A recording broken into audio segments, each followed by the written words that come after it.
Hello children, I am Poonam Bagga and we are studying chapter 3, pair of linear equations in two variables.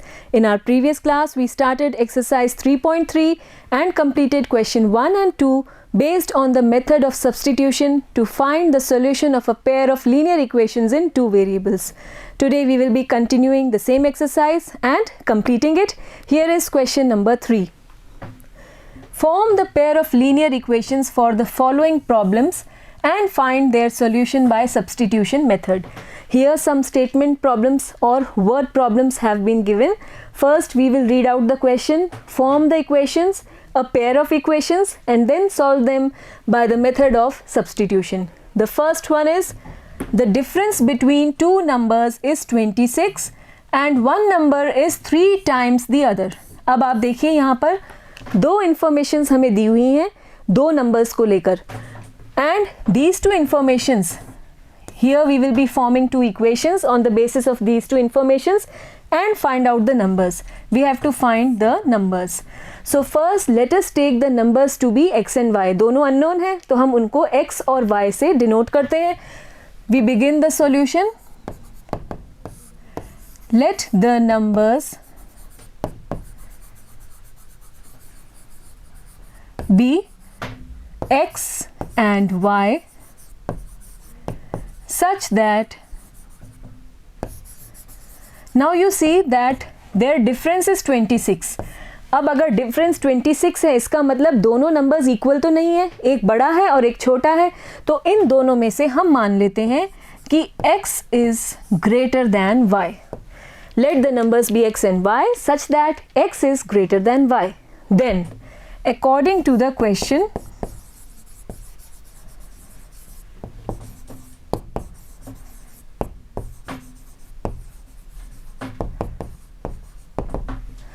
first condition, it has been given that their difference is 26. Difference it is equal to 26. और difference कैसे निकालेंगे? बड़े number में से छोटा number minus कर दीजिए, ये मिल जाएगा हमें difference and this is equal to 26.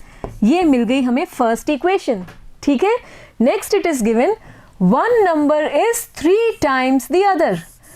अब हम जानते हैं कि x बड़ा है तो obviously x will be equal to 3 times y.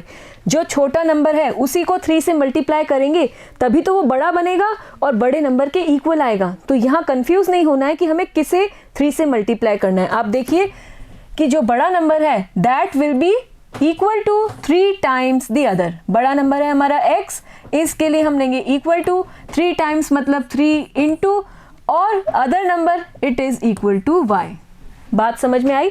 छोटे नंबर को ही जब हम 3 से मल्टीप्लाई करेंगे तो हमें जो नंबर मिलेगा वो होगा equal to the bigger number. So second condition,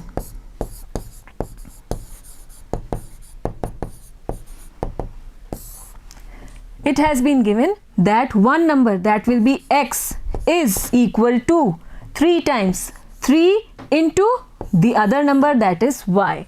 So x is equal to 3y. This is the second equation. ठीक है. बस अब हमें दोनों इक्वेशंस मिल गई हैं तो अब हम सब्स्टिट्यूशन मेथड से इनको सॉल्व करेंगे. आप देखिए कि ये जो सेकंड इक्वेशन है ये तो सिंपलेस्ट फॉर्म में है और ये इजी रहेगी. यहाँ से हम x का जो वैल्यू है एक्सप्रेशन है उसे हम फर्स्ट इक्वेशन में सब्स्टिट्यूट करेंगे x की जगह, तो हमें एक इक्वेशन मिलेगी वेरिएबल y में और हम उसको सॉल्व कर सकते हैं. Now we proceed towards the next part. Yes, substitute the value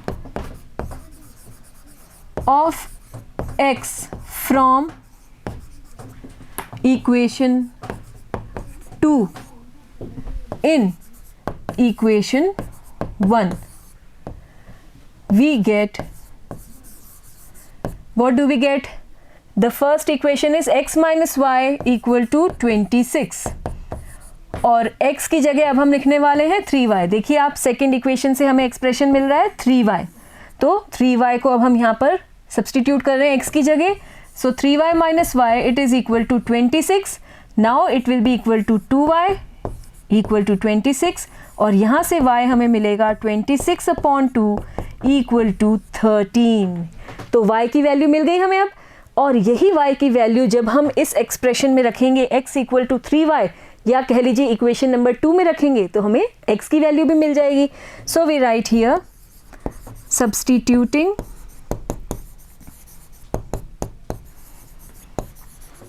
the value of y in equation number 2, we get it equal to x equal to 3y or x equal to 3 into 13, and this will be equal to 39. So we get the values of x as 39 and y is equal to 13. और x और y क्या थे हमारे question में? These are the numbers. So the required numbers are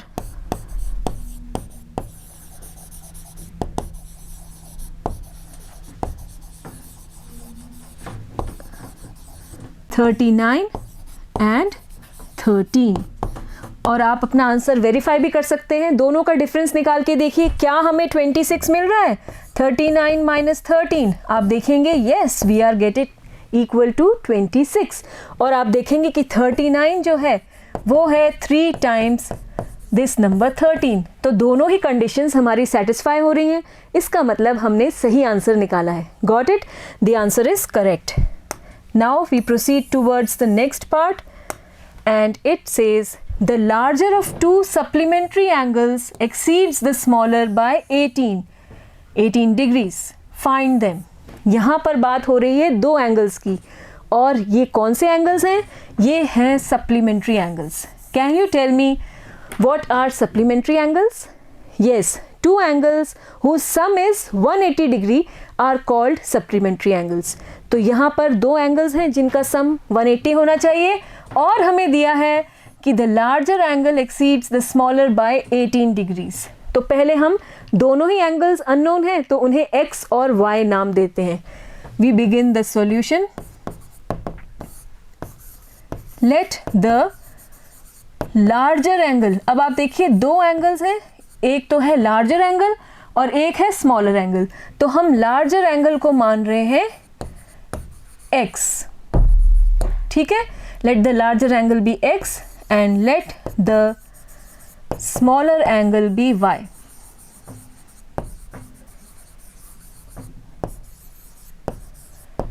Now, according to the question,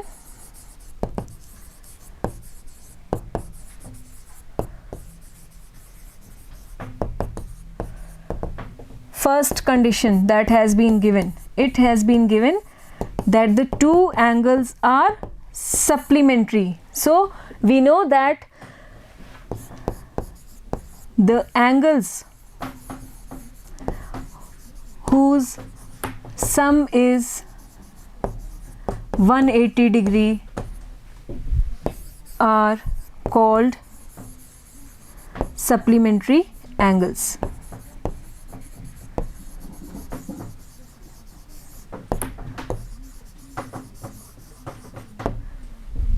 Therefore, x plus y it is equal to 180 degree. ये हो गई हमारी first equation. Got it? Then what next has been given? It has been given the larger angle exceeds the smaller by 18. Second condition.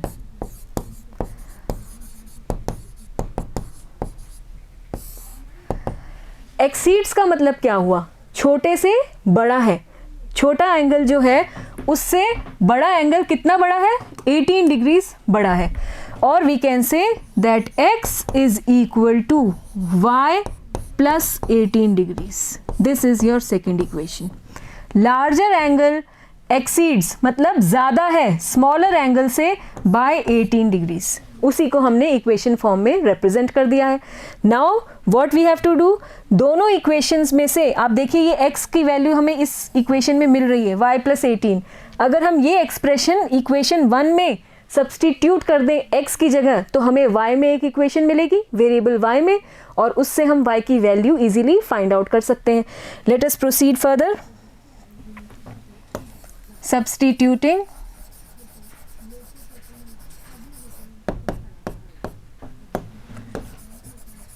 the value of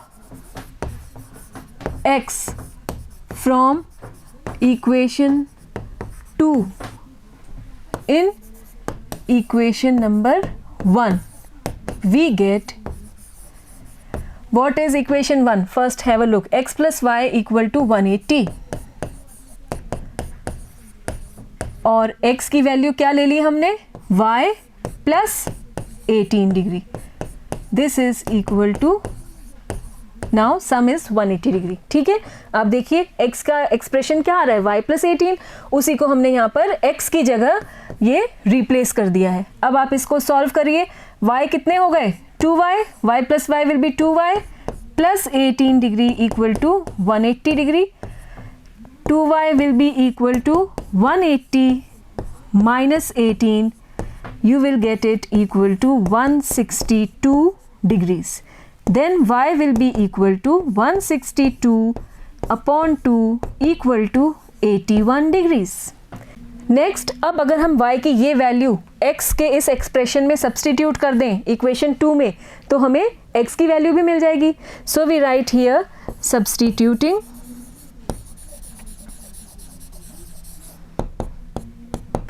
the value of y in equation 2, we get, let me make some space here, we get x equal to y plus 18 or this is equal to 81 degree plus 18 degree. This will be equal to 99 degree, the value of x. And now we have got both the angles. The larger angle is of measure 99 degree and the smaller angle is of measure 81 degrees. So the two angles are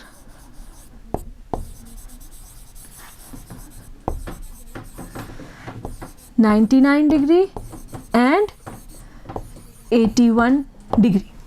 Got it?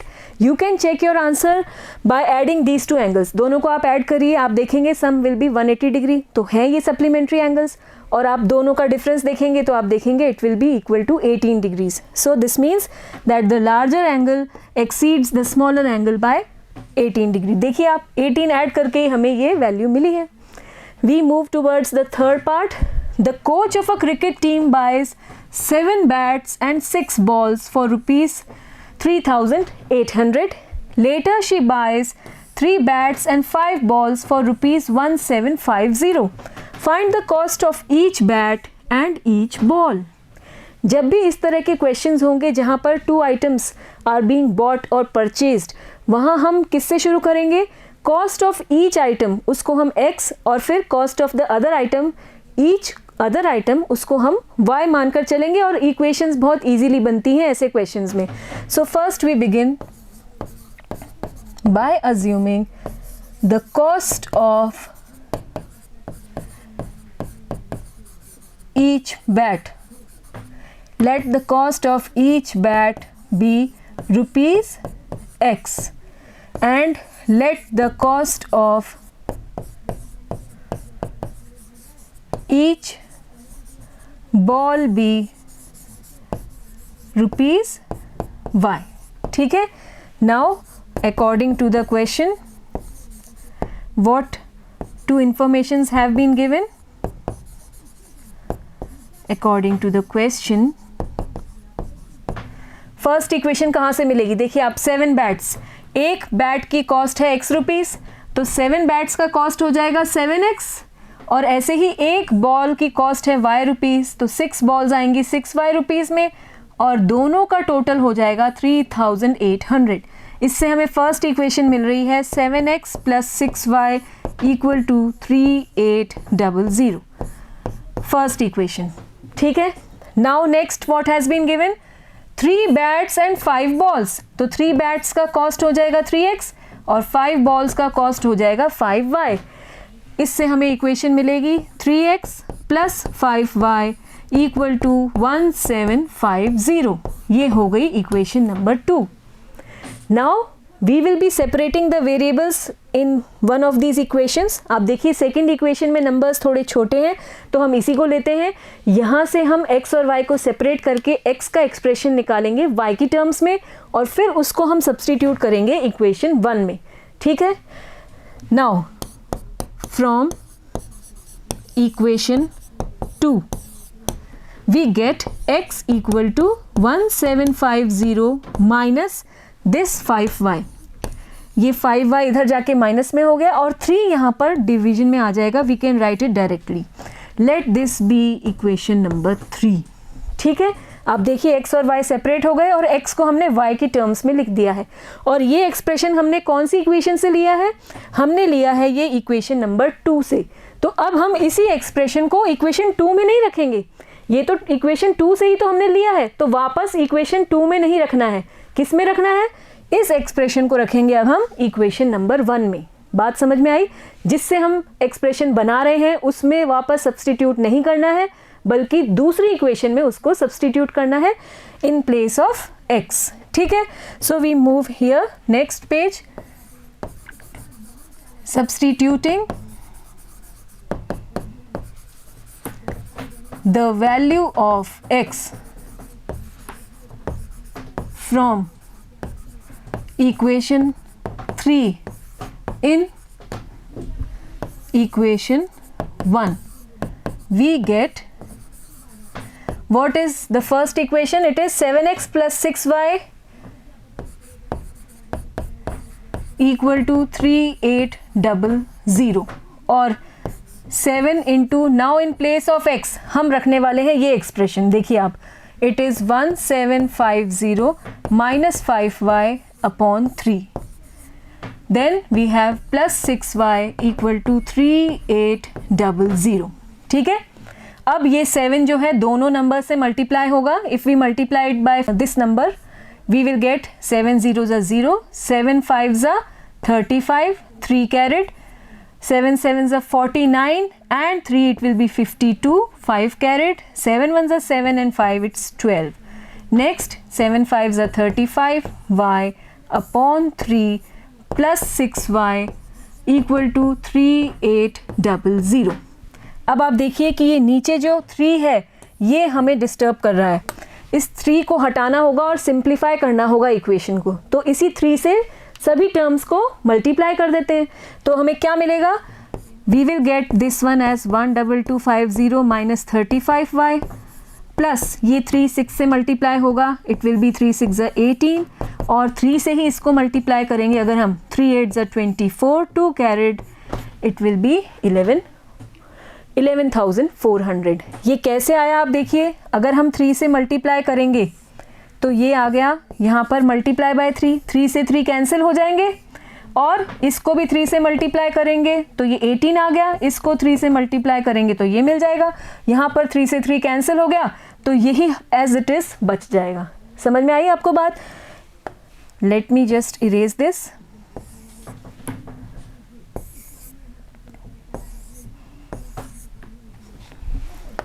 Here we are having 3।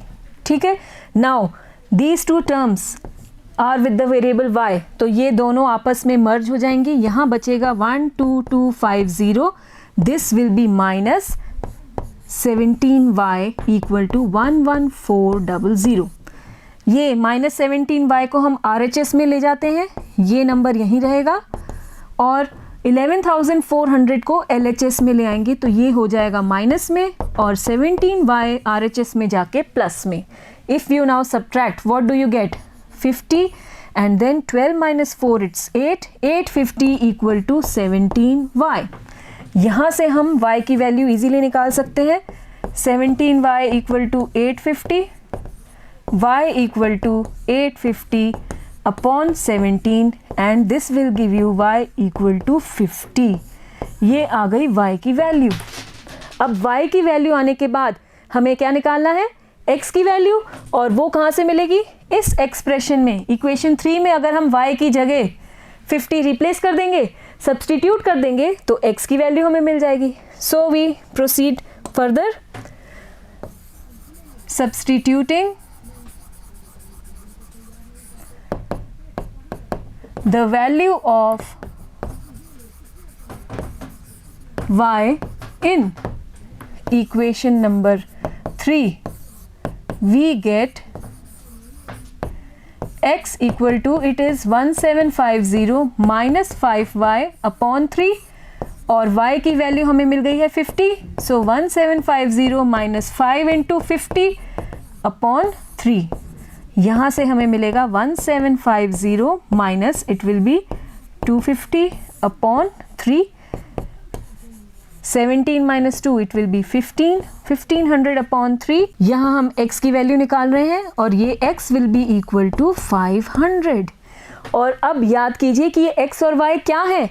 x is the cost of one single bat and y is the cost of one single ball. So now we write the final answer in terms of these costs. This implies the cost of each bat is rupees 500 and the cost of each ball is rupees 50 जो है y की value और ये 500 है x की value. So I hope the answer is very much clear to you. Okay, next we have this part. The taxi charges in a city consist of a fixed charge together with the charge for the distance covered. देखिए आप, taxi charges, जब हम taxi से कहीं जाते हैं तो यहाँ पर इस केस में दो चार्जेस हैं उसके अंदर involved. First one is fixed charge. आप टैक्सी में बैठेंगे और बैठ के उतर भी जाएंगे थोड़ी ही डिस्टेंस पर तो भी आपको ये फिक्स्ड चार्ज तो देना ही पड़ेगा. और साथ में है charge for the distance covered.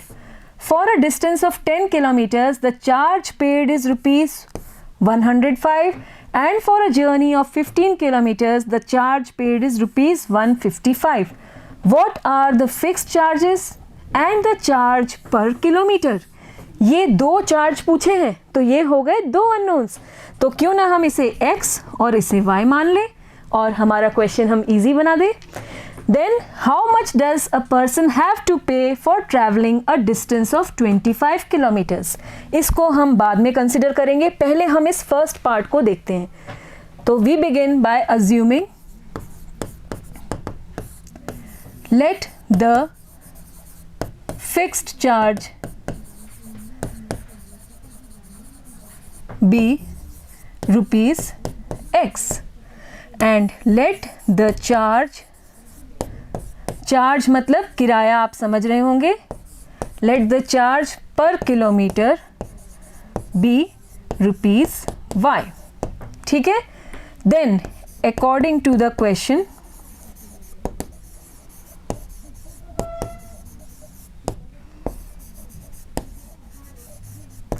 what has been given? First it has been given charge for a distance of 10 kilometers. So charge for 10 kilometers. ये कैसे निकालेंगे हम? देखिए एक चार्ज तो फिक्स्ड है, x रुपीज़ तो देना ही देना पड़ेगा और साथ में पर किलोमीटर का चार्ज है y रुपीज़. इसका मतलब 1 किलोमीटर का चार्ज या किराया है y रुपीज़. तो 10 किलोमीटर्स का कितना होगा?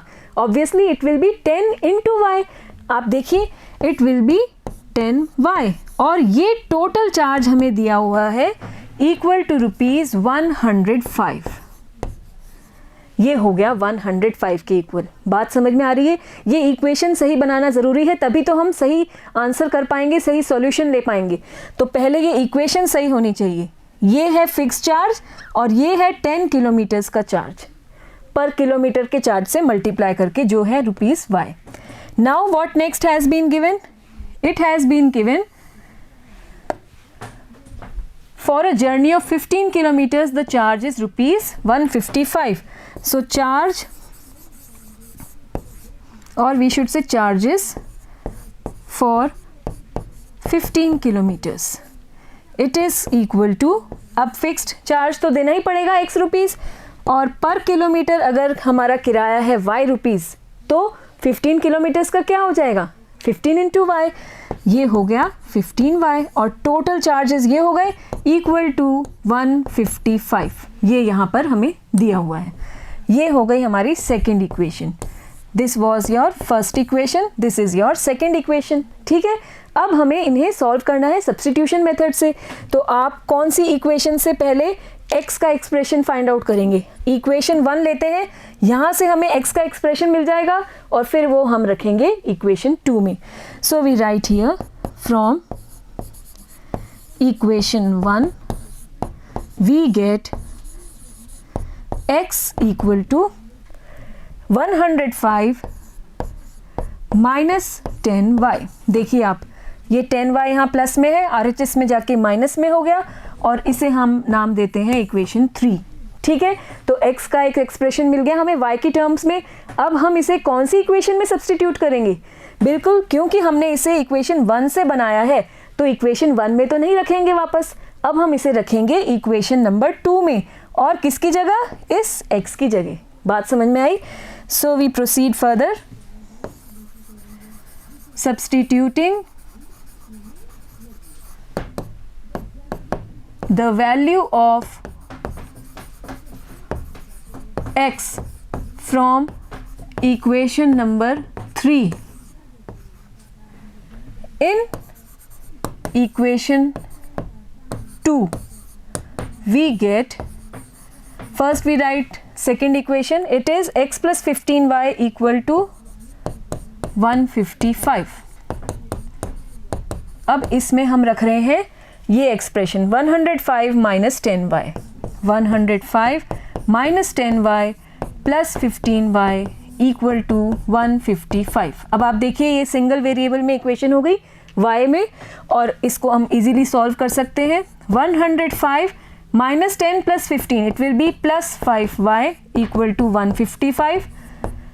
5y इक्वल टू 155 माइनस 105, ये यहाँ आके माइनस में हो गया.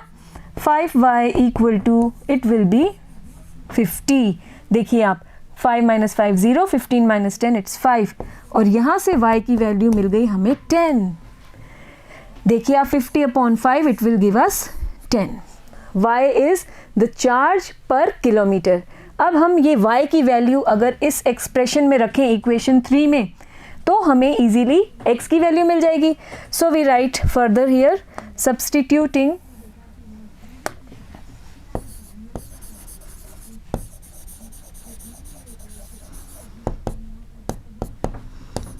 the value of y in equation 3, we get, what is our equation number 3? It's x equal to 105 minus 10y. तो वो हम लिखते हैं x equal to 105 minus 10y and it is equal to 105 minus 10 into 10, क्योंकि y की value हमें 10 मिली है. This will be 105 minus 100. This will give us rupees 5.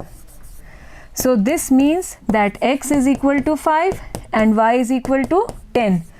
This further means that the fixed charge is rupees 5. x को हमने क्या लिया था? Fixed charges and charge per kilometer, वो हमने लिया था रुपीज़ y और वो हो गया इक्वल टू रुपीज़ 10. ठीक है, और भी हमसे कुछ पूछा गया है क्वेश्चन में. देखिए अब हम इस पार्ट पर आते हैं.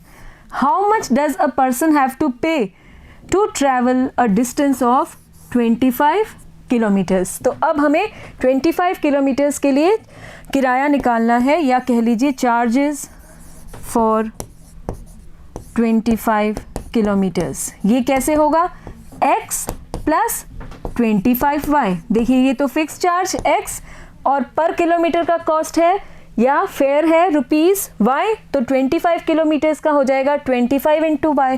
Simply put in the values now. x की जगह हम रखेंगे 5 और y की जगह हम रखेंगे 10. This will be equal to 5 plus 250 equal to rupees 255. This is the fare or charges for 25 kilometers of journey. Got it?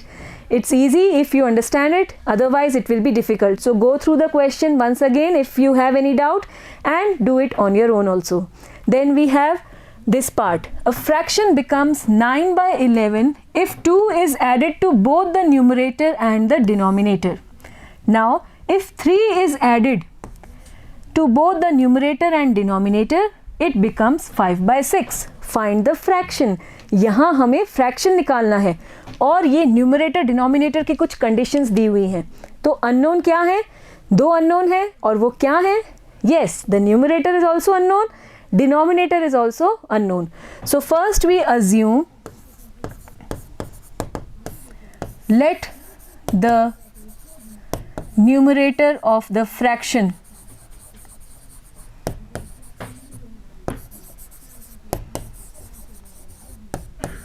be x. हम न्यूमरेटर को x मान रहे हैं और डिनोमिनेटर को y मान लेते हैं. Let the denominator be y. Then according to the question,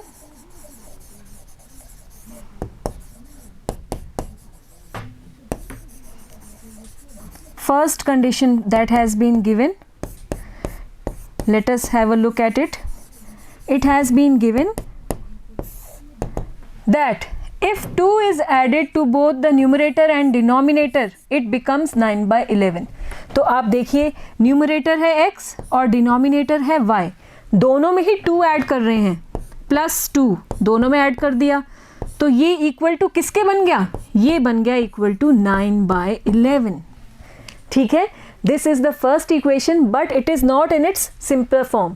so first we need to simplify it. कैसे करेंगे? ये क्रॉस मल्टीप्लाई, 11 तो इधर मल्टीप्लाई होगा और ये नीचे से y प्लस 2 जाकर ऊपर 9 से मल्टीप्लाई हो जाएगा. So we multiply 11 into x plus 2 equal to 9 into y plus 2. इसको आप थोड़ा सा यहाँ पे इक्वल टू लिख के यहाँ लिख लेते हैं हम by cross multiplication.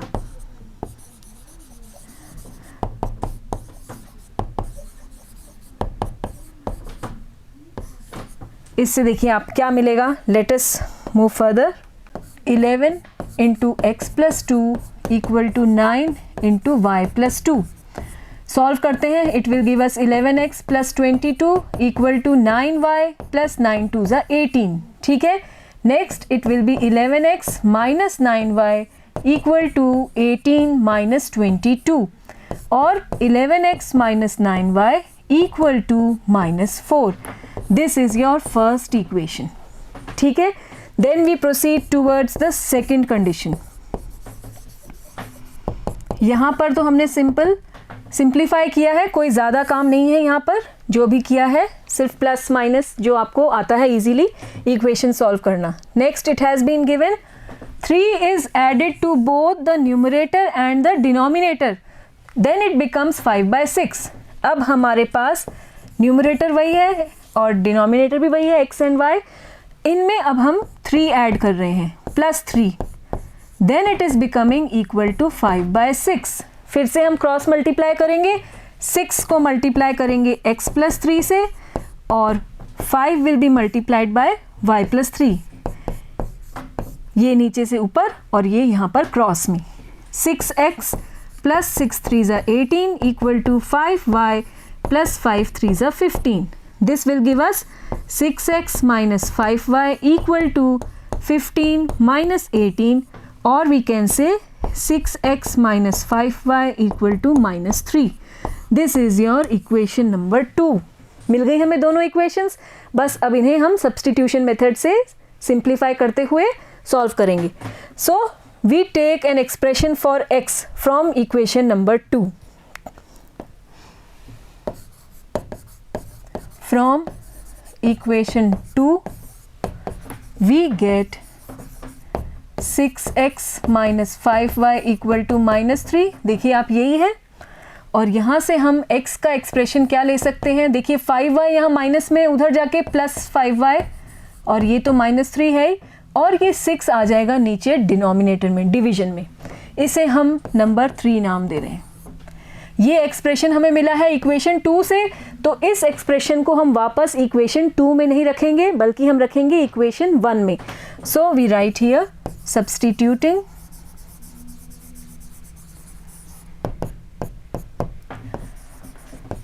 the value of x from equation number 3 in equation number 1. This time we get, what is the equation 1? 11x minus 9y equal to -4. और ये एक्सप्रेशन हम रखेंगे x की जगह. अब हम इस x की जगह हम रखने वाले हैं 5y minus 3 upon 6 और यहाँ बचेगा -9y equal to -4. I hope you are getting it done rightly in your copies as well along with me. अब आप ये 11 से मल्टीप्लाई करेंगे तो 55y minus 33 upon 6 और यहाँ मिलेगा -9y equal to -4. अब इसे सिंप्लीफाई करना है तो ये जो डिनोमिनेटर में 6 है इसे हमें क्या करना चाहिए, we multiply all the terms by 6. तो उससे हमें मिलेगा 55y minus 33, 6 9s are 54y equal to minus 6 4s are 24. हमने क्या किया, 6 से मल्टीप्लाई किया है. तो देखिए आप, अगर हम इस एक्सप्रेशन को 6 से मल्टीप्लाई करेंगे तो ये 6 से 6 कैंसिल हो जाएगा और एज इट इज़ यही बचेगा. इसको 6 से किया मल्टीप्लाई तो 54, इसको 6 से मल्टीप्लाई किया तो -24. Okay, I hope it is clear. Let me remove and right here 6. Okay, अब हमें एक इक्वेशन मिल गई है इन वेरिएबल y और इसको सॉल्व करेंगे तो आप देखिए 55y minus 54y आपको मिलेगा y -33 इक्वल टू -24. यहाँ से आप y की वैल्यू इजीली निकाल सकते हैं. y equal to -24 plus 33. देखिए आप, ये इधर जाके प्लस 33 हो गया. Then y will be equal to 13 minus 4 it's 9 and it will be equal to 9. y is equal to 9. इससे हमें y की वैल्यू मिल गई. और अब हम अगर ये y की वैल्यू इस एक्सप्रेशन में रखें तो हमें x की वैल्यू भी मिल जाएगी. So we write here substituting the value of y in equation number 3 we get x equal to, x is equal to 5y minus 3 upon 6, 5y minus 3 upon 6 और y की वैल्यू हमें मिली है 9. तो वो यहाँ पर सब्सटीट्यूट करने से हमें मिलेगा 5 9s are 45 minus 3 upon 6. This will be equal to 42 upon 6 equal to 7. तो x की वैल्यू हमें मिल गई 7. So this means that x is equal to 7 and y is equal to 9. But what were x and y? देखिए आप, ये थे हमारे numerator और डिनोमिनेटर और यहीं से हमें मिलेगा वो फ्रैक्शन जो हमसे पूछा है, find the fraction. So now we write here the fraction is 7 upon 9. x numerator था और y डिनोमिनेटर, तो ये हो गया हमारा required fraction. Got it. We have one more part. Let us see. 5 years hence the age of Jacob will be 3 times that of his son.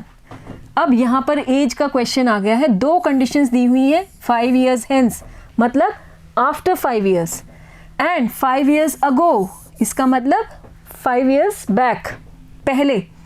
Jacob's 5 years ago Jacob's age was 7 times that of his son. What are their present ages? तो दो unknowns identify कीजिए जिन्हें हमें x और y नाम देना है. बिल्कुल, they will be the present age of Jacob and his son. तो let us assume, let the present as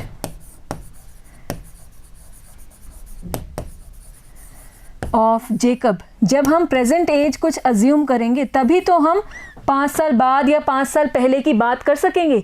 तो पहले ऐसे क्वेश्चंस में जहाँ एज की बात हो रही हो तो हम हमेशा शुरुआत करेंगे प्रेजेंट एज से, प्रेजेंट एज को कुछ मानेंगे और फिर आफ्टर एज के लिए हम प्लस कर देंगे उतने ही साल, और for back age we will be subtracting. So let the present age of Jacob be x years and the present age of his son be y years. ठीक है?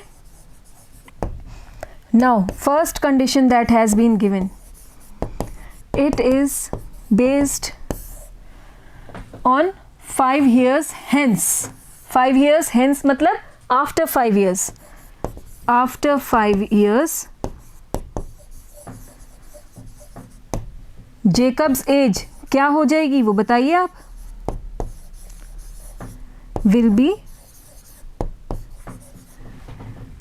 x, बताइए। Yes, we will be adding 5, x plus 5 years। ठीक है, समझ में आ रहा होगा आपको। And his son's age will be y plus 5 years। ठीक है। Now according to the question, अब ये जो दोनों एज हैं इनसे क्या इक्वेशन मिल रही है हमें वो देखते हैं। According to the question it has been given that after 5 years Jacob will be 3 times that of his son.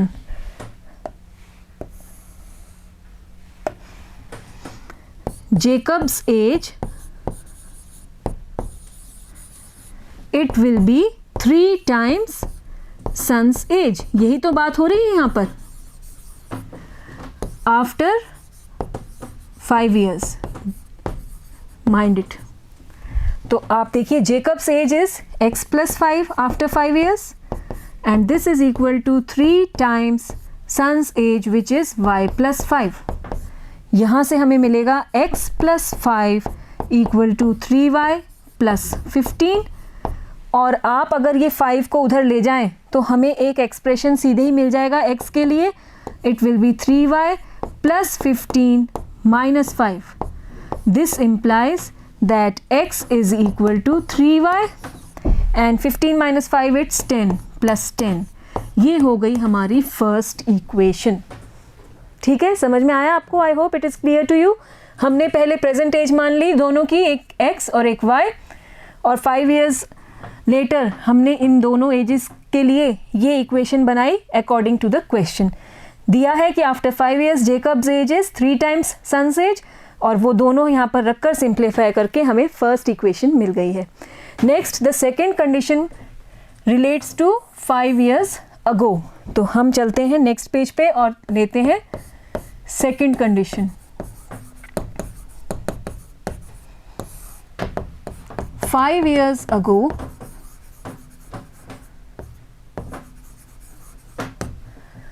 Jacob's age, बताइए आप। आज प्रेजेंट एज है जेकब की x years, तो 5 years ago it would have been x minus 5, minus करेंगे x minus 5 years, and son's age it would have been y minus 5 years। Is it clear? Now according to the question we will be again forming one equation according to the question। देखिए क्या दिया है। It's given 5 years ago Jacob's age was 7 times his son's age। So according to the question 5 years ago Jacob's age is के लिए हम equal to लगाएंगे 7 times son's as. बात समझ में आई? 7 times मतलब 7 into the son's age, और Jacob's age is x minus 5, and this will be equal to 7 into y minus 5. Simplify it. X minus 5 equal to 7y minus 35, or x equal to 7y minus 35 plus 5, or x equal to 7y minus 30. Let this be the second equation. तो अब हमें दोनों equations मिल गई हैं और दोनों ही equations में हमारे पास x का एक एक्सप्रेशन है. इक्वेशन 1 में जो x का एक्सप्रेशन है हमारे पास, इसको हम इक्वेशन 2 में रखते हैं. It is 3y plus 10. Let us take the next page. Substituting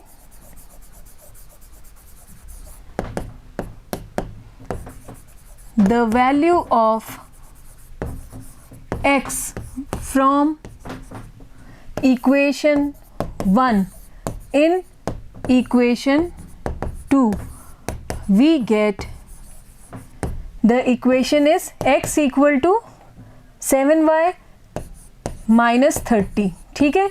और अब x का एक्सप्रेशन जो हमें फर्स्ट इक्वेशन से मिला है 3y plus 10, तो वो हम यहाँ x की जगह रख देते हैं. 3y plus 10 equal to 7y minus 30. ठीक है. Now what? We will be taking the terms with y on one side and the constant terms to the other. तो 10 यहीं रहने देते हैं, minus 30 यहाँ आएगा तो plus 30, 7y यहीं रहने देते हैं और ये 3y RHS में जाएगा तो minus 3y.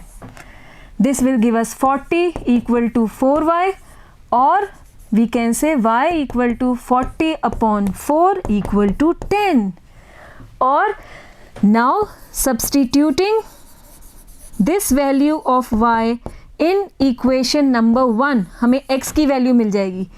Substituting the value of y in equation number 1, we get, what is the first equation? It is this one, 3y plus 10. x equal to 3y plus 10. यहाँ रख दिया हमने 3 इंटू y की value है 10 plus 10. It's 30 plus 10 equal to 40 और ये है x की वैल्यू. और अब आप याद कीजिए कि what were x and y? x was Jacob's present age and y was his son's present age. तो हम यहाँ easily लिख सकते हैं therefore the present age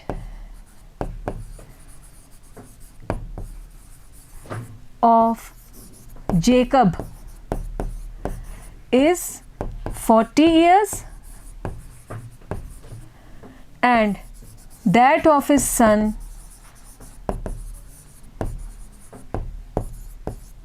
is 10 years. Got it? और अब आप चाहें तो अपना आंसर वेरीफाई भी कर सकते हैं. कैसे? अब आप देखिए, हमें कंडीशन दी है कि 5 years ago उनकी एज में ये रिलेशन होना चाहिए. तो अभी हमारे पास एज है 40 और 10. 5 years ago कितनी रही होगी? 35 और यहाँ से रही है 5. तो अब आप देखिए, अगर हम इस 5 को 7 से मल्टीप्लाई कर दें तो 35 मिल रहा है हमें. और यही आ रहा है Jacob's age is 7 times son's age 5 years ago. देखिए आप, और हमसे बात हो रही थी 5 years later Jacob's age will be 45 and son's age will be 15. और अगर हम 15 को 3 से मल्टीप्लाई करें तो 45 मिल रहा है. और यही क्वेश्चन में कहा था कि after 5 years Jacob's age will be 3 times that of his son. और आप देखिए 3 से मल्टीप्लाई करने पे हमें जेकब्स एज मिल रही है. तो इसका मतलब जो हमें ये आंसर मिला है ये बिल्कुल सही है. ये दोनों ही कंडीशंस को सेटिस्फाई कर रहा है. So this was question number 3 and with this your exercise 3.3 is complete based on the method of substitution to find the solution of a pair of linear equations in two variables. In our next class, we will be introducing the elimination method to find out this solution.